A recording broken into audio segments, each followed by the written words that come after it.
हम अगले पद की बात करते हैं। अगला पद है, मैं यौवन का उन्माद लिए फिरता हूँ, उन्मादों में अवसाद लिए फिरता हूँ, जो मुझको बाहर हंसा रुलाती भीतर, मैं हाय किसी की याद लिए फिरता हूँ।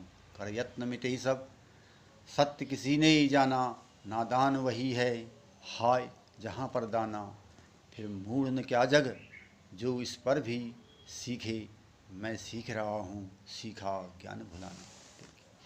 अब यहाँ पर इन पंक्तियों में कवि क्या कहना चाहता है कि मेरे अंदर जो है क्या है, यौवन, एक जवानी का जो उन्माद है, उन्माद मीन्स होता है पागलपन, एक जोश। जिस प्रकार से जवानी में व्यक्ति के अंदर एक जोश होता है, तो उसी प्रकार से उसको एक उन्माद कहा जाता है। व्यक्ति के अंदर एक किसी कार्य को करने की एक सनक होती है, एक ललक होती है। तो यहाँ पर कवि भी कहता है कि मुझ में जवानी का जो उत्साह है पूर्ण तीव्रता के साथ उपस्थित है, और मैं क्या करता हूँ, कहते हैं कवि, कि मैं उन्मादों में अवसाद लिए फिरता हूँ। कभी कह रहे हैं कि उन्माद जो हैं वह उन्माद में, उन उन्मादों में भी मुझे कभी कभी क्या होता है, एक अवसाद, एक दुख की भावना, एक कष्ट की भावना यहाँ पर हो रही है। तो कभी कह रहे हैं कि मुझ में जवानी का जो उत्साह है पूर्ण तीव्रता के साथ उपस्थित है, जिसके द्वारा मैं सारे संसार को प्रेम का संदेश देकर उसे बदलने का मैं प्रयास करता हूँ। मैं आज भी अपने प्रियतम को नहीं भुला पाया हूँ। कौन है उसका प्रियतम? वह कोई अन्य नहीं, वह ईश्वर है, वह परमात्मा है। तो वह कहते हैं कि मैं उसको नहीं भुला पाया हूँ। मैं आज भी इसी आशा में संसार में भटक रहा हूँ, घूम रहा हूँ कि शायद मुझे कहीं वह प्यार मिल जाए, कहीं मुझे वह उस परम सत्ता की प्राप्ति हो जाए। परंतु प्यार के प्रति मेरा यह पागलपन क्या कहते हैं, मुझे निराशा से भर देता है, मेरे मन में एक अवसाद उपस्थित कर देता है, जो मुझको बाहर हंसा रुलाती भीतर। और वो क्या कह रहे हैं कि मैं बाहर हंसा। बाहर हंसे का मतलब क्या है कि मैं लोगों को दिखाने के लिए बाहर से अपनी खुशी को प्रकट कर रहा हूँ, किंतु अंतर मन ही मैं क्या हूँ, भीतर ही भीतर मैं रो रहा हूँ, कष्ट मुझे हो रहा है। इसलिए कष्ट हो रहा है क्योंकि मुझे मेरे उस प्रेम को, मैं उस परम सत्ता को प्राप्त नहीं कर पाया हूँ। इसलिए संसार मेरा उपहास करेगा, इससे बचने के लिए मैं बाहर बाहर ही मैं क्या करता हूँ, लोगों के सामने एक हंसते रहता हूँ, जबकि मैं वास्तव में क्या हूँ, अंतर्मन से दुखी हूँ। ये भी एक विरोधाभास है। यहाँ पर हम देख रहे हैं कि एक और कवि कहते हैं कि मैं भीतर से रो रहा हूँ, बाहर से हंस रहा हूँ। एक दूसरे की विपरीत चीज़ें हैं। तो जब ऐसी विपरीत चीज़ें आती हैं काव्य में, तो विरोधाभास अलंकार है। और फिर कवि कहते हैं कि मेरे मन में जिसकी जो यादें बसी हैं वह कोई अन्य नहीं, वह कौन है, परम सत्ता, वही परमात्मा ही है। फिर कहते हैं मैं हाय किसी की याद लिए फिरता हूँ। और किसकी याद लिए फिर रहा है कवि? कवि को एक हाय कि उसमें दुख हो रहा है, कष्ट हो रहा है कि मैं उस परम सत्ता को ही हमेशा अपने मन में निरंतर उसकी खोज में मैं प्रयत्नशील हूँ, फिर भी कोई भी प्राणी उस सत्य को खोज नहीं पाया है। कबीरदास भी कहते हैं, जब मैं था तब हरि नहीं, अब हरि हैं मैं नाही, सब अंधियारा मिट गया जब दीपक देखिया माई। मैं जब तक व्यक्ति के अंदर होता है, अहंग होता है, अहंकार जब तक व्यक्ति के अंदर भावना होती है, तब तक इस मनुष्य को कोई भी चीज़ की प्राप्ति नहीं होती है। तो यही यहाँ पर कवि कह रहे हैं कि मैं हाय किसी की याद लिए फिरता हूँ, कर यत्न मिटे सब सत्य किसी ने जाना। तो मैंने सारे यत्न कर लिए हैं, सारी कोशिशें कर ली हैं, तो अभी तक मैं जो है उस सत्ता को प्राप्त नहीं कर पाया हूँ। खेद की स्थिति व्यक्त करते हुए कभी कह रहे हैं कि इसका एकमात्र कारण क्या है कि संसार के लोग कहते तो हैं कि हम ज्ञानवान हैं, हम ज्ञानी हैं, किंतु वास्तव में वह क्या होते हैं, अज्ञानी होते हैं। उनके अंदर अहंग होता है, अहंकार होता है। इसलिए लोभ, भोग और विलास में ही वह डूबे रहते हैं। नादान वही हैं हाय जहाँ पर दाना। दाने का मतलब है यहाँ पर, दाने से तात्पर्य यहाँ पर कवि का क्या है, लोभ, भोग विलास की जो सामग्री है वह दाना है। कि व्यक्ति क्या करता है, वह व्यक्ति नादान है जो रात दिन लोभ लालच में फंसे रहता है। वह व्यक्ति संसार में सबसे बड़ा अज्ञानी है। और वह ज्ञान किसको होता है, जिसने ज्ञान प्राप्त नहीं कर रखा है, जिसको इस संसार, जिसको इस वास्तविक से परिचय नहीं है।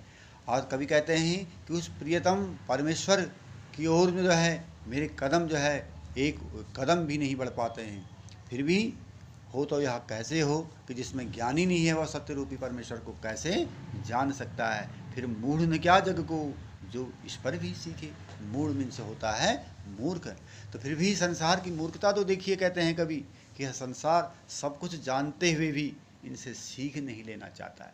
व्यक्ति को मालूम है कि यह लोभ लालच अंत में एक दिन चले जाना है, कुछ नहीं रहना है, लेकिन इसके बावजूद भी व्यक्ति निरंतर उसमें जूझता रहता है, निरंतर लगा रहता है। तो कभी कहता है कि इन मूर्खों को कौन समझाए, इन मूढ़ न जग क्या जग को जो इस पर भी नहीं सीखे। इतनी सारी वास्तविकता के संसार से परिचित होने के बाद भी इन मूर्खों को कौन समझाए कि बिना ज्ञान के सत्य को प्राप्त नहीं किया जा सकता है। यानी अगर हमको वास्तविकता प्राप्त करनी है तो सबसे पहले हमें ज्ञान प्राप्त करना होगा। बिना ज्ञान के सत्य को पाना असंभव है। इस संसार से भिन्न मैंने यह बात भली भांति सीख ली है। मैं सीख रहा हूँ, सीखा ज्ञान भुलाना। मैं इस संसार को मैं जो है वास्तव में जो चीज़ें हैं इन चीज़ों को मैं भली भांति सीखने का प्रयत्न कर रहा हूँ। और वहीं दूसरी ओर मैं क्या कर रहा हूँ, सीखा ज्ञान भुलाना। जो मुझे आज तक संसार ने जो मैंने नादानी सिखाई थी, जो एक भोग विलास में डूबे रहना सिखाया था, उन चीज़ों को मैं अब भूल करके वास्तविकता को मैं जानना चाह रहा हूँ। तो ये कह सकते हैं कि जो भुलाने की जो विद्या है, उस विद्या को सीखने का अभ्यास, कौन सी भुलाने की विद्या है, जो मेरी अज्ञानता रूपी जो विद्या है, उस विद्या को मैं भूलने का प्रयास कर रहा हूँ। और जिससे कि मुझे क्या हो, इस संसार का वास्तविक ज्ञान हो करके उस सत्य रूपी परम ईश्वर को मैं प्राप्त कर सकूं। तभी कभी कह रहे हैं कि मैं सीख रहा हूँ, सीखा ज्ञान भुलाना। जो मैंने सीखा है, जो अज्ञानता मैंने सीखी, जो लोभ लालच सीखा है, उसको तो मैं त्यागना चाहता हूँ और संसार की जो वास्तविकता है उस वास्तविकता से मैं परिचित होना चाहता हूँ। तो इसमें कवि ने क्या कहा है कि यौवन के उन्माद से जो कवि का जो है कि प्रेम का जो कि पागलपन है, वह पागलपन की ओर इशारा कर रखा है। जिस प्रकार से व्यक्ति जवानी में अपने प्यार को किसी भी कीमत पर पाने के लिए व्याकुल रहता है। और कवि के मन में एक अंतर्द्वंद भी यहाँ पर देखने को मिलता है। कवि के मन में अंतर्द्वंद यहाँ पर क्या दिख रहा है, कवि कह रहा है कि प्रेम की जो स्मृतियाँ हैं, उन स्मृतियों के कारण मन के भीतर ही भीतर वह रो रहा है, अपने दुख को बाहर प्रकट नहीं होने देता है। क्योंकि लोग अगर हताश निराश उसको देखेंगे तो लोग उसका क्या करेंगे, उपहास करेंगे। रहीमदास जी भी कहते हैं, रहीमन निज मन की व्यथा मन ही राख है गोई, सुन अठिल ही सब बांटन ले हैं कोई। अपने जो मन की जो व्यथा है अपने मन में रखनी चाहिए। अगर हम लोगों के सामने उसको कहेंगे, लोग हमें हमारा उपहास करेंगे। सुन अठिल ही सब बांट ले, कोई भी हमारे उस दुख को बांटने के लिए तैयार नहीं रहेगा, सभी हमारा उपहास करेंगे। इसके अगर हम काव्यगत सौंदर्य की बात करते हैं तो इसके काव्यगत सौंदर्य में हम देखते हैं कि एक छायावादी प्रभाव यहाँ पर कवि का परिलक्षित होता है। यौन का उन्माद, अवसाद, एक साथ हंसना, रोना, ज्ञान को भुलाना, सीखना, जो ये सब चीज़ें हैं, ये एक विरोधाभास को प्रकट कर रही हैं। एक द्वंद्वपूर्ण व्यक्तित्व यहाँ पर कवि का दृष्टिगत हो रहा है। और इसके अलावा फिर कवि को ईश्वर को न पा सकने की एक जो कि वेदना है, पीड़ा है, उस पीड़ा को यहाँ पर व्यक्त किया गया है। सरल भाषा, सरल, प्रवाहपूर्ण और साहित्यिक खड़ी बोली है।